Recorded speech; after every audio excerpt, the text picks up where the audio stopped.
یتیم کی کفالت ایک ایمان افروز طویل کہانی۔ ایک چھوٹے سے گاؤں میں حامد نام کا ایک نوجوان رہتا تھا۔ وہ غریب ضرور تھا مگر دل کا بہت امیر تھا۔ 5 وقت کی نماز پڑھتا، بزرگوں کا احترام کرتا اور غریبوں کی مدد کیا کرتا تھا۔ گاؤں کے لوگ اس کی اچھائی کی وجہ سے اس سے محبت کرتے تھے۔ اسی گاؤں میں ایک مزدور رہتا تھا جس کا نام سلیم تھا۔ وہ دن بھر محنت مزدوری کر کے اپنے بیوی بچوں کا پیٹ پالتا تھا۔ اس کا ایک چھوٹا بیٹا تھا جس کا نام عبداللہ تھا۔ عبداللہ بہت معصوم اور ذہین بچہ تھا، لیکن ایک دن اچانک سلیم شدید بیمار ہو گیا۔ غربت کی وجہ سے اچھا علاج نہ ہو سکا اور چند دنوں بعد وہ اس دنیا سے رخصت ہو گیا۔ سلیم کی وفات کے بعد اس کے گھر میں اندھیرا چھا گیا۔ اس کی بیوی لوگوں کے گھروں میں کام کر کے بچوں کا پیٹ پالنے لگی، مگر حالات بہت سخت تھے۔ کئی دن گھر میں کھانا نہ ہوتا۔ چھوٹا عبداللہ اکثر بھوکا سو جاتا، مگر اپنی ماں سے کچھ نہ کہتا۔ ایک دن حامد مسجد سے واپس آ رہا تھا۔ اس نے دیکھا کہ عبداللہ مسجد کے باہر بیٹھا رو رہا ہے۔ اس کے کپڑے پرانے تھے اور چہرہ کمزوری سے زرد تھا۔ حامد نے محبت سے پوچھا، بیٹا کیوں رو رہے ہو؟ عبداللہ نے آنسو صاف کرتے ہوئے کہا، چچا میری امی 2 دن سے بیمار ہیں اور گھر میں کھانے کے لیے کچھ نہیں۔ یہ سن کر حامد کا دل بھر آیا۔ اسی وقت اسے قرآن پاک کی یہ آیت یاد آئی، فَأَمَّا الْيَتِيمَ فَلَا تَقْهَرْ۔ حامد فوراً بازار گیا۔ اس نے آٹا، چاول، دودھ اور دوائیاں خریدیں اور عبداللہ کے گھر پہنچ گیا۔ عبداللہ کی ماں یہ سب دیکھ کر رو پڑی اور کہنے لگی، بیٹا اللہ تمہیں اس کا بہترین بدلہ دے۔ اس دن کے بعد حامد روزانہ ان کے گھر جانے لگا۔ کبھی کھانا لے جاتا، کبھی کپڑے اور کبھی عبداللہ کو اپنے ساتھ مسجد لے جاتا۔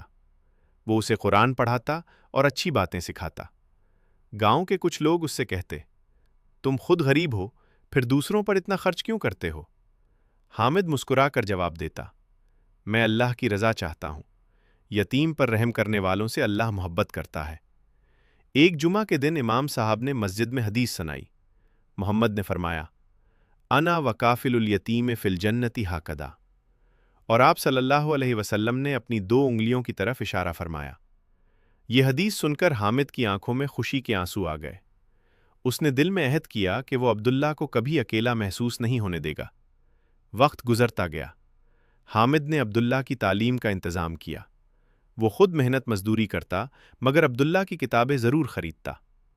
رات کو تھکا ہوا گھر آتا لیکن پھر بھی عبداللہ کو پڑھاتا۔ ایک دن عبداللہ نے کہا، چچا میں بڑا ہو کر عالم بنوں گا اور آپ کی طرح غریبوں کی مدد کروں گا۔ یہ سن کر حامد بہت خوش ہوا اور اس نے عبداللہ کے سر پر ہاتھ پھیرا۔ چند سال بعد عبداللہ ایک نیک، تعلیم یافتہ اور با اخلاق نوجوان بن گیا۔ اس نے قرآن حفظ کیا اور لوگوں کو دین سکھانے لگا۔ پورا گاؤں اس کی عزت کرتا تھا۔ ایک دن گاؤں میں ایک بڑی مجلس ہوئی۔